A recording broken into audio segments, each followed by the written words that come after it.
Hey guys, welcome back. What is now time for our weekly political segment, Texas Face Off. And joining me this morning is Tara Pohlmeyer, Communications Director over at Progress Texas, and Matt Makoviak, Chairman of the Travis County Republican Party. So guys, thank you again for coming on this midday for Face Off. Pleasure. Absolutely. Sure. Well, we'll go ahead and start talking about the Chick-fil-A bill. So it's getting a second chance, and just a little bit of background on it. It was sparked by a move by the San Antonio City Council in March. Those leaders stopped it from having a location in the airport because of the company's reported opposition to the LGBTQ community. So this bill would prohibit government entities from taking actions against a person based on their religious beliefs. It was killed in the House last week on a technicality, but a Senate committee brought it back. The full Senate could vote on the bill as early as tomorrow. So Tara, I'll ask you first, what do you think will happen there? I think the first thing to understand with this bill is that it is a blatant attack on queer Texans and the LGBTQ community.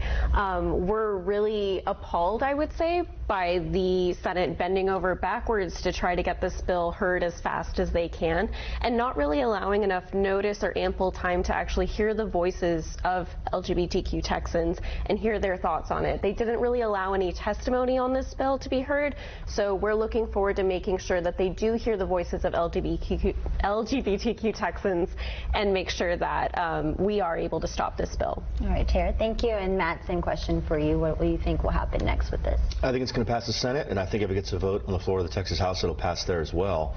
Look, the San Antonio situation was particularly egregious. The city has a non-discrimination ordinance that Chick-fil-A hasn't violated.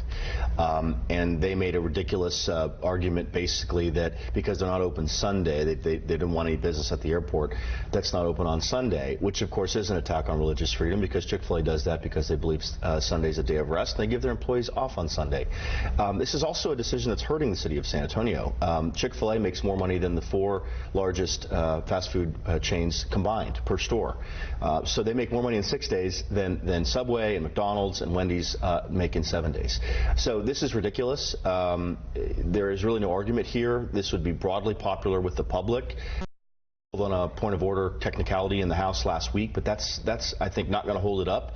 It's going to pass the Senate very quickly, and I think it'll pass the House too if it gets a floor vote. I hope it does. Do you ever want to follow up to that, his response? Absolutely. I think the fact that, again, LGBTQ Texans' voices haven't been heard for this particular version of the bill is absolutely egregious. I think when it comes to being able to protect Texans from discrimination, our lawmakers should be doing as much as they can to make sure that they represent all Texans and not just a select few. All right, guys, thank you all so much for that, and we'll be following up on that question as the story progresses. And then, of course, we only have a couple weeks left in the session, so what is there still left to do, and what can folks expect in these final days? Absolutely. I think there are a lot of priorities that the governor has laid out that the legislature hasn't necessarily taken a whole lot of action on quite yet. We are at Progress Texas particularly watching Senate Bill 9, which is a blatant attack on voting rights, as well as Senate Bill 22, which would ban localities from partnering with healthcare providers. So we are very excited to make sure that we hold lawmakers accountable and that Texans are able to live their lives authentically, as well as make sure that our schools are properly funded. So we've got some work to do in the next few days. Yeah, it is crunch time. So Matt, same thing. What are you looking forward to? Kind of like what she was mentioning, what she's excited for, and then, but yeah, what can folks expect? Yeah, Senate Bill 9 would increase penalties on people who vote illegally. That doesn't seem to be an attack on voting rights. No one has a right to vote illegally. As it relates to the rest of the session, we got less than, basically 2 weeks, I think 13 days left. The biggest questions are the House and Senate going to agree on a school finance bill and on a property tax reform bill. Those are the two issues that could lead to a special session. I think they're going to avoid it. They both passed individual versions of those bills, and they're in conference committee now. So they've got to hammer out the differences. There's time to do that, but obviously the clock is ticking. Absolutely. Well, Matt and Tara, thank you so much for coming on. Absolutely. We appreciate it as always. And guys, you can rewatch this interview on our website, KVUE.com, right after midday.